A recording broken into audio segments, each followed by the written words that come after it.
Evening troopers, I'm fat, but at least I'm not an alien, as I'm hoping to prove tonight. Now I'm going to talk to you tonight about Area 51 and the raid that is planned by lots of really cool internet geeks for some time later on this year. Now, this is a very menacing sign that apparently one finds outside the area called Area 51. Area 51 is a military facility that is part of Edwards Air Force Base in the Nellis area of influence, which is basically Fallout New Vegas area.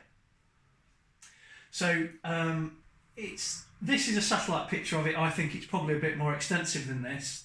I think this has been toyed with. But as you see, there's another airfield, I think, up here.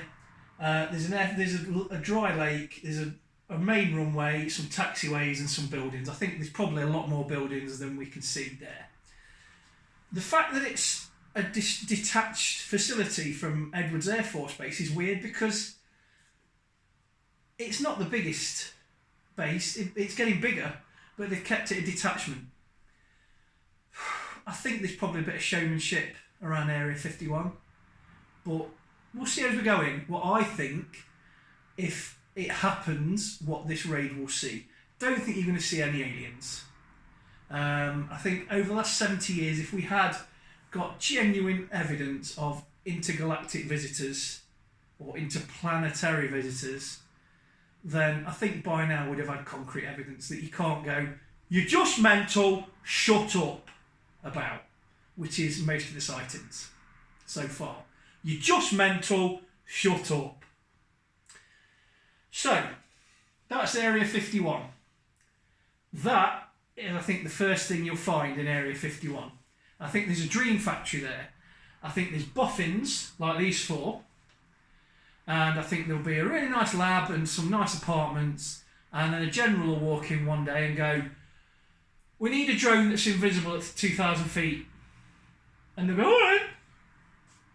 And then 6 weeks later you'll come and go, "We need a missile that we can fire from an F-18 or an F-22 that can engage enemy satellites in low orbit."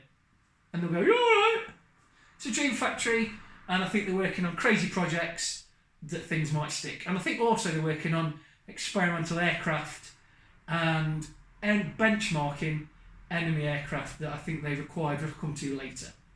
So, the most interesting thing I think you're genuinely going to find at Area 51, if you could get in and see anything worth seeing, are probably some really, really old experimental aircraft from various countries.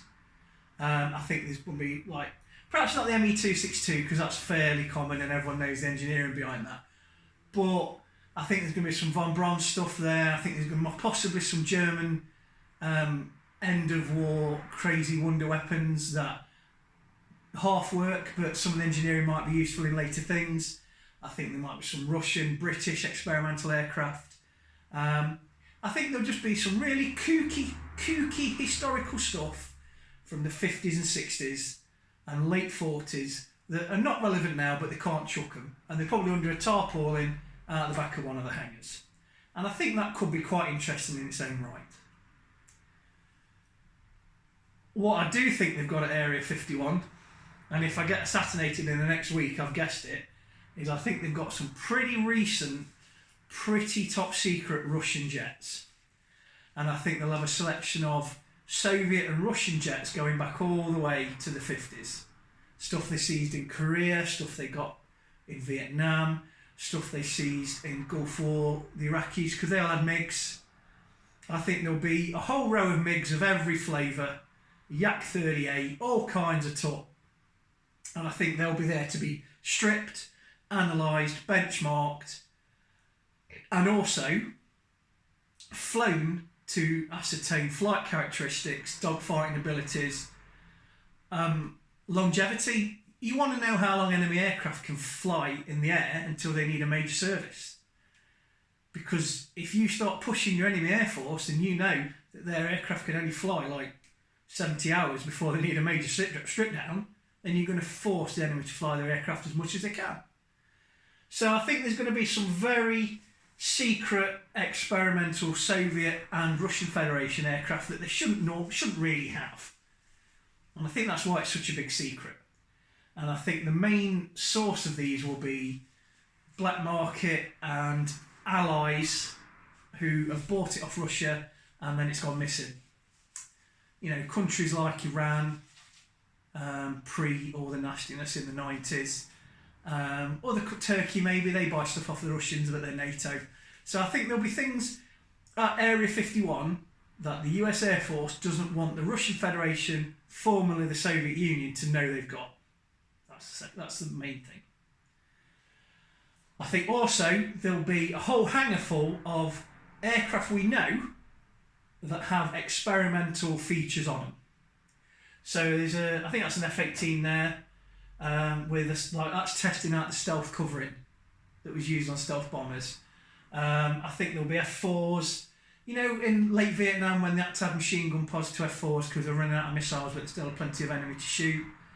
I think there'll be F-16s with avionics packages, fly-by-wire upgrades, hoods, missile upgrades, things like that. Just normal, everyday aircraft we're aware of that have got experimental or advanced features that later saw service in, maybe even things like the Raptor.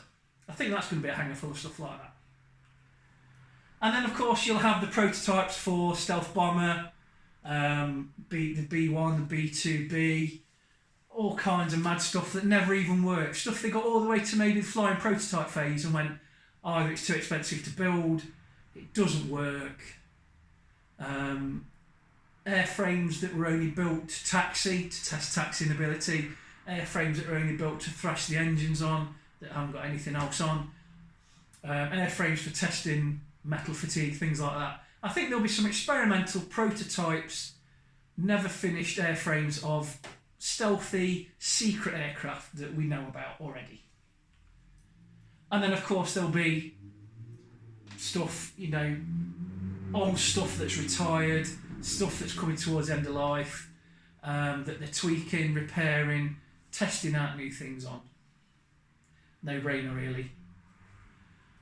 There might even be the long mythical F-19 stealth fighter. Apparently this doesn't exist, but these model kits, these toys, if it does exist, it's the best kept secret. It's the worst kept secret.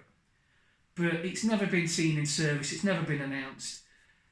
I read an article the other day by an avionics engineer, aerodynamics engineer, saying that more or less it's quite sound, the design of the F-19 stealth fighter, but it does nick, like that's a bit of the SR-71 there, the teardrop shape, the canted rear wings, they ended up on like the F-117, stuff like that. So it's a bit of guesswork. It could be it's a prototype. I went into Northern Gamer there. Could be it's prototype. It could be it's a prototype that's just a test bed for various features on stealth weaponry, but I doubt it. You never know. But that's the weirdest thing you might find in one of the hangars.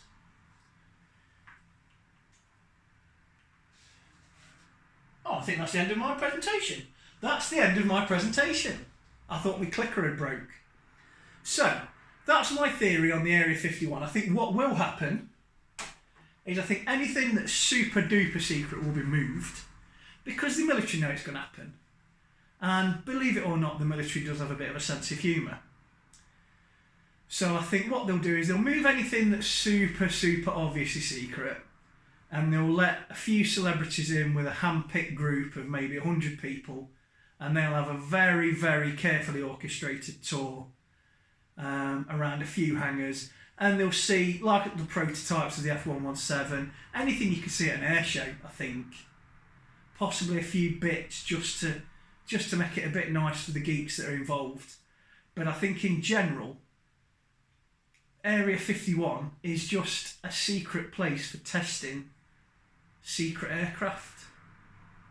You've got to have them. You've got to have them because it's in the middle of nowhere. It's right in the middle of America so they can monitor the Russian satellites going over. And I think you've got to test your aircraft. And if you look at some of the reports of UFOs that came out before things like the F-117 were announced, They were talking about triangles and triangular shapes in the sky. And I've got to tell you, you know, if you see some of them stealth weapons like the B2 with its its flying wing, or the F117 that looks like a big insect, if you saw that and you didn't know what you were looking at, it would blow your mind. So I think it's just a research facility and probably a storage facility for experimental testbed airframes, and I think it's probably more boring than we all think. And I think there's probably blokes working there who are still working anywhere else. Probably Nellis. Because that's the US Air Force's thing. I love it. They go, General, we need a new Air Force base. Okay, what are we going to do with there? Oh, it's going to be like drones or missiles or jets or something. Okay, where do we need to put it? We can put it literally anywhere in the continental United States. Okay, let's put it near Vegas. Are you sure? Because we've already got like Nellis Air Force Base and Clark Field. There's all kinds of Air Force bases around Vegas already. Yep, put it near Vegas. Vegas rules. That's the US Air Force opinion on Vegas. So I think it's probably quite a shit posting. And I think there's probably a lot of Air Force personnel that wish they were literally anywhere else. And they've got more chance of seeing an alien watching Alien with Sigourney Weaver. Sigourney Weaver? That's a Firefly reference. Sigourney Weaver.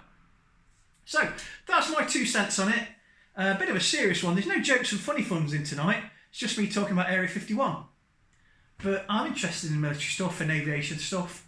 And I think there's probably more to Area 51 than they're telling us, but I don't think it's aliens. I think it's probably secret aviation stuff. So, if you enjoyed this video, hit a like and subscribe. And hopefully you'll come back again and watch something else. There's all kinds of videos I've done earlier on if you want to have a look at those, about stuff I've got in my man cave and stuff I'm interested in, books I've read, films, TV, the lot. So if you're interested in that kind of thing, have a look. Thanks for watching. I'll see you soon.